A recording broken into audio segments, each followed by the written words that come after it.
Hey, kia ora, it's Steven Moe here, and I am a lawyer based down in Christchurch, but working all across the country with a particular focus on governance and helping people get legal structures right. Today we're going to be thinking about board members and focusing on chairs.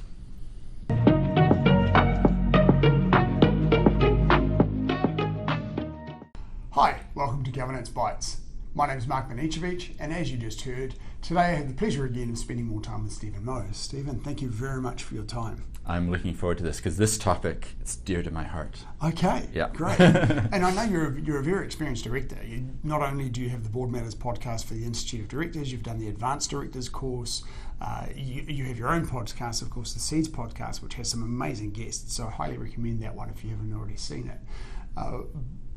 So you're just so knowledgeable around this topic, so I really appreciate your time and the opportunity to catch up with you. So thank you that's very no much. problem. And what you might not know is that I'm on a number of different boards, but I'm also the chair of some boards. Right. So I've had, this isn't just going to be theoretical. I've actually had the practical side of what is it like to be chair. Fantastic. So chairs and board members, let's get into this. To begin with, what's included in the typical board member job description?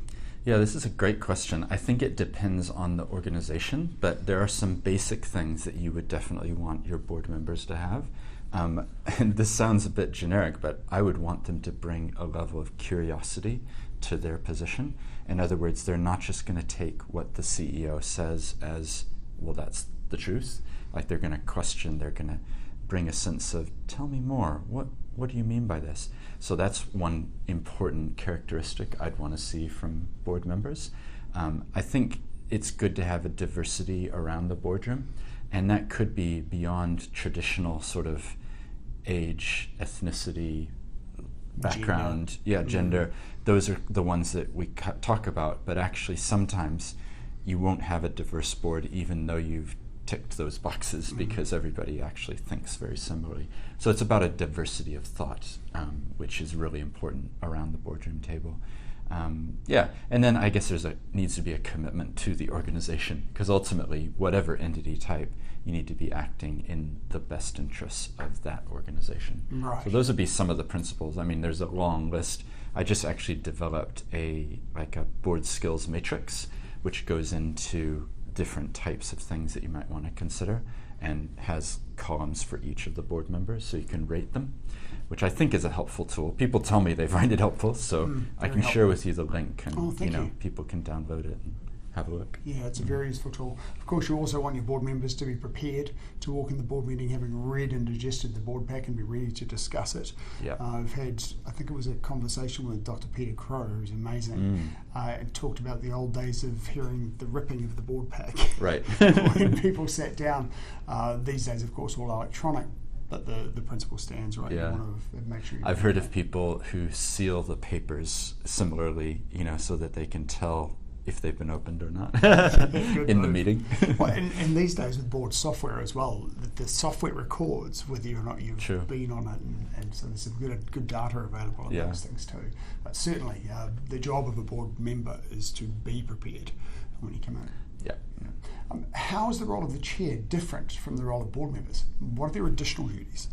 Well, this is a really fascinating area because it's not a different part of the Companies Act. So there's duties of directors. So if you care to look, section 131 to 137, that's the core duties of a director. But you don't get to 138 and go additional duties of chair. Right. In fact, it's not mentioned at all. So it's another one of these examples where governance has built up sort of a cultural way of operating, which is not actually in the legal flooring of who is a chair and what they are. So there are no, strictly speaking from a legal perspective, there is no additional duty if you're a chair. I think it's a really interesting question though. Should there be an additional part of the Companies Act? Because we know that chairs are really important. They bring an important role. And the Companies Act is dated 1993. So this year actually they're going to be revising it, or at least looking at it. So I've been already starting to prepare some thoughts about what my submission would be about things that change. And this, I haven't decided yet, but this might be one of them, is like, we think directors are important, chairs are important, do we actually need to have a part in the Companies Act about the role of the chair? Well, there's actually probably something that could be learned there in my day job. I work a lot with financial advice businesses, and the Financial Markets Conduct Act has requirements for the directors of financial advice providers and for financial advisors themselves. And one of the things they have to do is comply with the Code of Conduct. And the Code of Conduct contains standards around maintaining competence, knowledge and skill. Right. Now, you've got to have the skill to be a director. There's nothing expressly in those duties that you talked about that requires a director to maintain or to continue to develop their competence. Yep. And that's probably something that should be there too, right? Yeah. Well, another thing, just riffing off of that I'm going to definitely submit on is there's 731,000 companies right now. Yes. That is a lot of companies. Yes, it is. And I'm pretty sure that most of the directors, because these are SMEs, Yes. there's only 1% of 1% that are the Fonterras, the massive ones, the Sparks and all that. I think from memory, 70% of them have no employees. That sounds about right. I don't know the exact number, but the point is there are a vast quantity of our population who are directors of companies who've never had any training. And so one of the things I would like to see is that when you're setting up the company, welcome to the club. You're fine. Please, we want more companies. But you have to tick this little box that says that you watched this little video about what it is to be a director. Yes. And at least help people to understand what are my duties as a director. Like, surely with technology we can do this. Because right now, you and I, we could set up a company within 10 or 15 minutes. Yes. It's that simple. It's so easy. And I don't think we are giving people enough education about what does governance actually mean. So that's going to be one of the things I submit on. Anyone is welcome to join me, because you see problems in governance, and often it's like, this was my first board position. Yes. There's this assumption if you join a board, you'll download everything you need to know. Like the Matrix, like I need to, how do I fly this helicopter? How do I be a board member? Yeah. I'm now a director, therefore I know what my duties are and how to do my job. Yes, yeah. I mean, you're doing a great job of getting resources out on governance, so I applaud you. This is an amazing initiative. Thank you. But what about those 731,000 people who maybe aren't clicking? They're welcome to click, right? But they may not come across it. So let's just elevate the discussion. Absolutely. One of my first bosses, a man named Kevin McCaffrey, who's a former host that I've had on, he's now a governance consultant and does... He's great, yeah. He's up in Auckland, right? Yes. Yeah, I know him, yeah. Kevin's fantastic. Yeah. And he one of the first things he does with a room full of directors or potential directors is he says, to whom do you owe your primary duty of care? Right. And most people in the room will not know. It's very uncommon for someone to say you owe your duty to the company. Yeah. You'll get the shareholders, the clients, all these various answers. Yeah. So you're right. I think you should at least have read those 7 duties before you can become a director. I think so, yeah. We'll see. I have lots of ideas, but not all of them get adopted for some reason. All I can do is put out the information and then, Yeah, well, maybe we need a groundswell. Maybe we need to share those ideas broadly. Yeah. And I'm writing an article. I'm writing an article right now that hopefully will be published in a journal, like an academic journal, about what I think needs to change for the Companies Act. I don't know if it'll be 2026, but yes. Yeah, certainly. Another conversation that I had was with Dr. Dennis Mowbray about professionalism and how people will say they're a professional director, but directors aren't actually proficient. There's no requirements around, for example, maintaining competence, knowledge, and skill, which should be a minimum requirement for a professional. So, very so true. Yeah, but back to your original point, there is no specific part in the Companies Act about what a chair needs to do, but we have built up an understanding which I'm happy to share. Please. So what are those additional duties? Sorry, we got sidetracked, but it's been a great conversation. I like it. So I think quite often we focus on IQ when it comes to this type of discussion. Like there's some academic things about how you operate as a board chair, but what we de-emphasize is the EQ. And actually the most essential part of being a really good chair is the emotional intelligence, to be able to have a room full of people and be able to lay out what are we talking about, how are we doing it, perhaps speaking last, like listening to everybody, reading the room, the dynamics, thank you that's been a wonderful 7-minute exposition of that particular topic. What do you think, Dennis? You know, like, you haven't spoken yet. I want to make sure we hear your voice. So there's a lot of EQ. So that's the first thing. The other thing is that people forget that the chair is the liaison between the management and the governance. So whether you like it or not, if something goes wrong in the company, guess who's getting the phone call? It's the chair of the board. So that's that side, the management side. And how about if there's a director with an issue, guess who gets the call? It's the chair.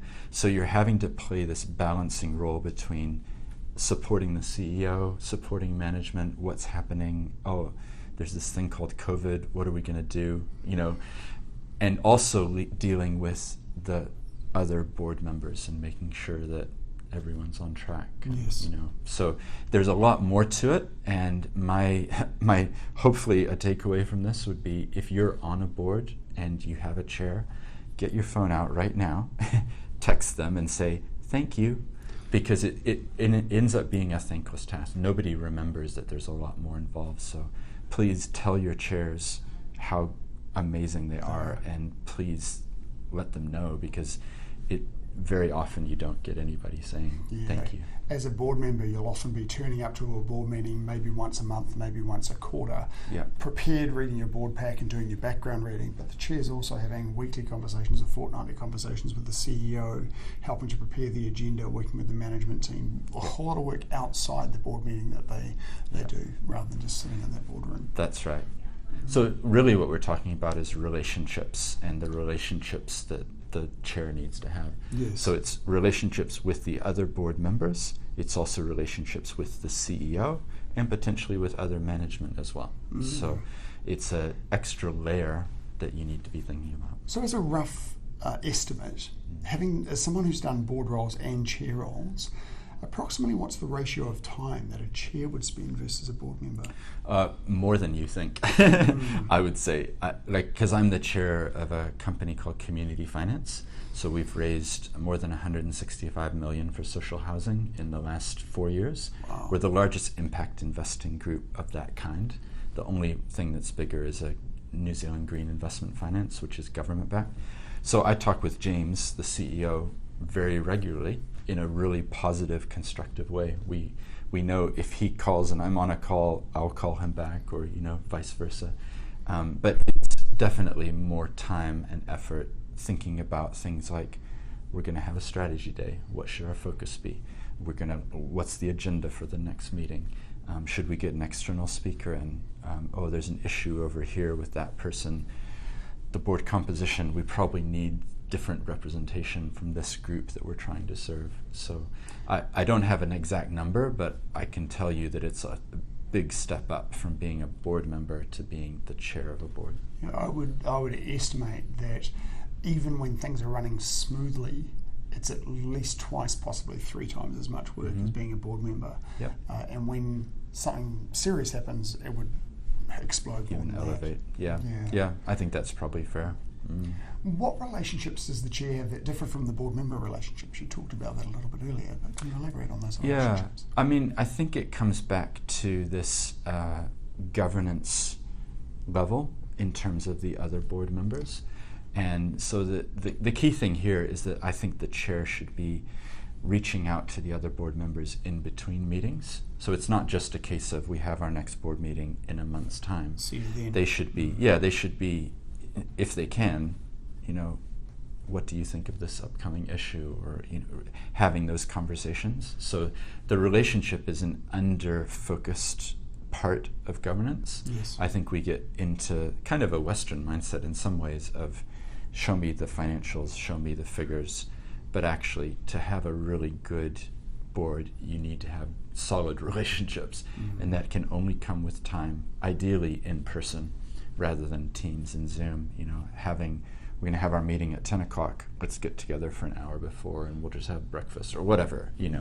We'll have lunch, or we'll have dinner, or we'll go and do something. We'll go visit the site and have an outing unrelated to the board meeting. So you're going to get to know people better. So that's the governance side. And then the management side, like, how are you, CEO, how are you actually doing? Like, just let's have a discussion. Are you Yes. managing? Are you coping? Like, there's a lot on your plate. Is there anything I can do to help you? Can we get you coaching? Can we, work with you to make sure that you're operating at the highest level? Yeah. And then often as well, in the media front person is either the chair or the CEO as well, right? So there's that element of it as well, the That's stakeholder true. management too. Yep. Who does the media want to talk to? It's probably going to be the CEO or the chair. Yeah. So I think you've probably answered this a little bit when you talked before about the lack of difference in the Companies Act, but I think it's worthwhile asking specifically, does the role of the chair carry any additional liability? Well, not strictly speaking, because there isn't an extra section that says, oh, by the way, chair, you are responsible, you have double the liability or something. From a practical perspective, I think a judge would probably look at it and go, you were the chair, you should have known ABC or something like that.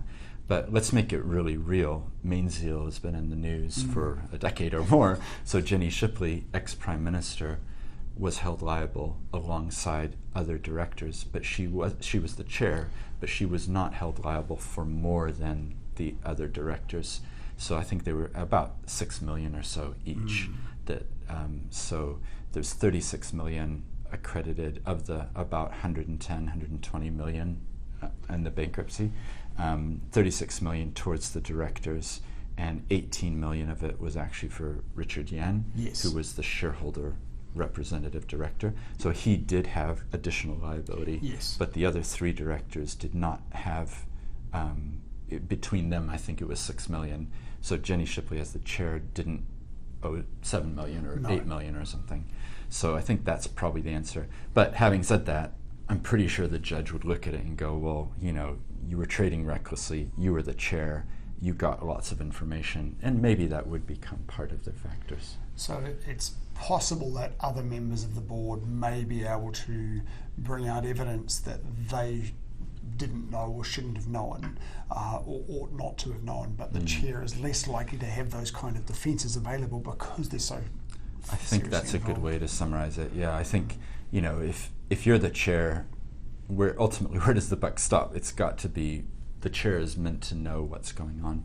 The other thing, just to finish that little story, is in Mainzeal, Sir Paul Collins was also a director. Guess how much liability he had? 0. He was not held liable. And the reason that the judge said was that he joined the board relatively late, and he continued to raise issues with how the company was being run. So the judge actually said, of all the directors, so Richard Yan, you're liable for 18 million, those 3 directors for 6 million each. This director, you are not liable. So that's really interesting. That's actually probably the most positive news story from that case, because the directors were liable, but not that one who asked good questions, who raised concerns, who made his views known, and it was recorded in the minutes. So there's lots of dynamics there, but it's worth thinking about. That's a really important point to raise, because if you are approached to become a director of a company that is in trouble, if that person had been found liable, then directors would be saying, no, I don't want to borrow that, it's too far gone. Whereas to have the defence that I have been asking the questions, the key thing that person would want to do is ensure everything is noted well in the minutes, so that it can work in their favour if it's needed. In some ways, I always think it's, Mainzeal is a really salutary case about liability, but there's also this bright light of a director who asked good questions, documented the results, and was held not to be liable. Yeah, that's really interesting. You mentioned before about the chair's role in having conversations with each board member between board meetings and making sure the relationships are strong.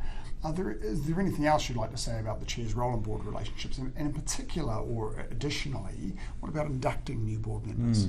I'm really enjoying this conversation because you're getting right to the heart of matters. So this is one that I have personally, because on a board that I'm on, there's a new person joining, and we're going through this right now. Like, how do we induct well? How do we tell them about the context?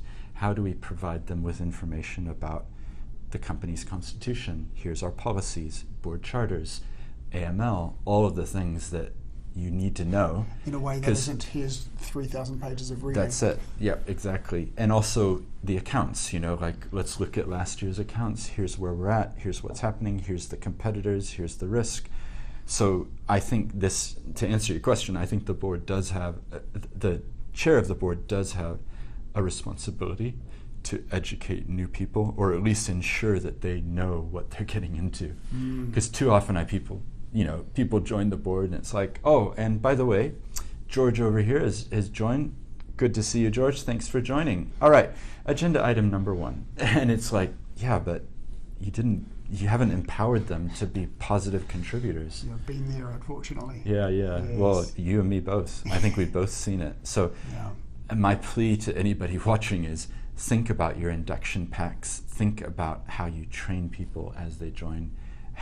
Maybe you have a buddy system or something. Like there's another board member who's been there for 4 years and, you can ask questions. There's lots of strategies, but at least proactively think about it. Yes, I like what you were saying about talking through the financials rather than just giving them the financials, because you can then say, these are the issues we were grappling with at the time, this is why we're having trouble with that budget and so forth. Yeah, that's right. Issues out.